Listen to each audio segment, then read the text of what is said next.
राधे राधे। जय श्री कृष्ण। बहुत अच्छे अच्छे योग अगर आपके हथेली में हैं और उसमें अगर सिर्फ और सिर्फ एक जाला अगर इधर छोटी वाली उंगली के नीचे, ये बुध पर्वत होता है। जाला का अर्थ होता है बहुत सारी सीधी सीधी रेखाएं ऐसे बिल्कुल अगल बगल में बनी होती है और उसको ऐसे नीचे से भी बहुत सारी सीधी और बहुत सारी बेड़ी रेखाएं जब होती हैं, छोटा सा चिन्ह से जाला का बन जाता है। बहुत सारी ऐसे से लंबी रेखाएं और उसी से बिल्कुल पतली पतली बिल्कुल बहुत सारी रेखाएं, इतनी सारी रेखाएं सीधी और ऐसे होती है, वो जाला बना देती है। ये जाला जो है बहुत बहुत खराब होता है। सब कुछ ये जन्म से नहीं होता है, ये किसी गंदे योग के कारण होता है, किसी से श्राप मिलने के कारण होता है। जैसे कि कोई बहुत बड़ा व्यापारी है, उसने जो है अपने अहंकार में रावण जैसा कृत्य करता है, किसी नारी के ऊपर परेशान करना या गरीब अपने कर्मचारियों को शोषण करना, गाली गलौज करना, उनको तकलीफ देना। ये बुद्धि, ये धन, ये एक शक्ति है और ये दैविक शक्ति, ये हमारी थोड़ी ना है। आज मैं हस्तरेखा जानता हूं, लेकिन ये जो ज्ञान, ये शक्ति है, ये ईश्वर की दी हुई है, उसका सम्मान करना चाहिए।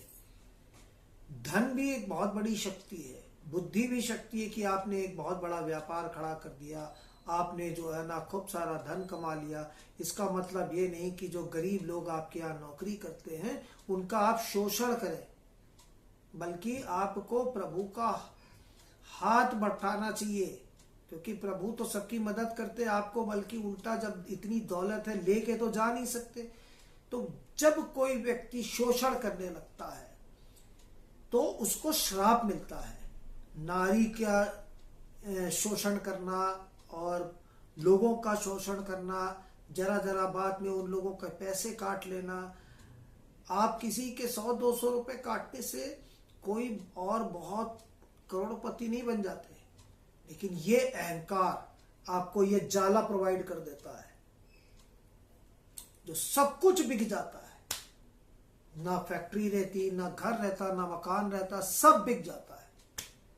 और जिसके लिए कमा रहे होते वो भी जो है ना 2 लात मार के बाहर निकाल देते। जो दौलत कहते हैं ना, दौलत, वो 2 लात मार के बाहर निकाल देते हैं। इसीलिए ये धन की शक्ति, ज्ञान की शक्ति, ये जितनी शक्ति, इसको नियम के अंदर और सुनियोजित से करे, किसी को तकलीफ ना दे। झूठ बोल के, तकलीफ दे करके, परेशान करके जो धन अर्जित करते हैं, उनके इस बुध पर्वत पे जाला हो जाता है।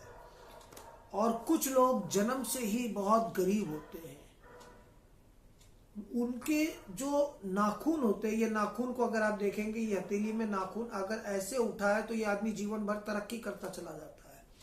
और अगर किसी पल पे ये नाखून नीचे की तरफ झुका हो, ये आखिरी टिप देखा जाता है, ये आखिरी टिप, ये टिप ऊपर की तरफ है, आदमी हमेशा तरक्की करता है। और ये नाखून का टिप अगर नीचे की तरफ है, ऐसे झुका हुआ अंदर की तरफ, अंदर की तरफ का मतलब राजभंग, कुछ नहीं रहता, वो सिर्फ और सिर्फ 2 रोटी ही कमा पाता है पूरे जीवन भर में। कभी कभी अच्छा बन गया, नहीं तो नहीं, जीवन भर मजदूरी करता रहेगा। आप भी अपनी हथेली पे देखें और सबसे हाथ जोड़ के विनती है कि थोड़ा सा धन ज्यादा आने से किसी का दिल मत दुखाए। हम तो चाहते हैं कि सब लोग खूब तरक्की करें, लेकिन जो लोग इस तरह के कार्य करते हैं, दूसरों का दिल दुखाते हैं, उनका कभी भला नहीं हो सकता। आप कभी सरदारों में देखें, सरदारों में कितने लंगर लगाते हैं, भूखों को खाना देते हैं। इससे बड़ा धर्म कुछ मेरे को नहीं समझ में आता, किसी का पेट भरना। पेट भरना वाला जो क्रिया है, कलयुग में सबसे बड़ी पूजा कहते हैं दान। किसका? भूखों को खाना देना, उनको वस्त्र देना। इससे बड़ी पूजा ना, इससे बड़ा यज्ञ कुछ नहीं है।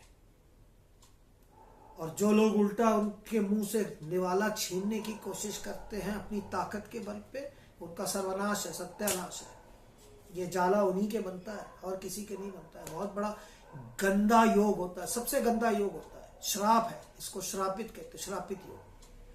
इसका पूजा के द्वारा भी कोई निराकरण नहीं है, भगवान क्रोधित होकर के देते हैं, और जो इसकी पूजा करता भी है उसको भी सुख नहीं मिलता है। राधे राधे, जय श्री।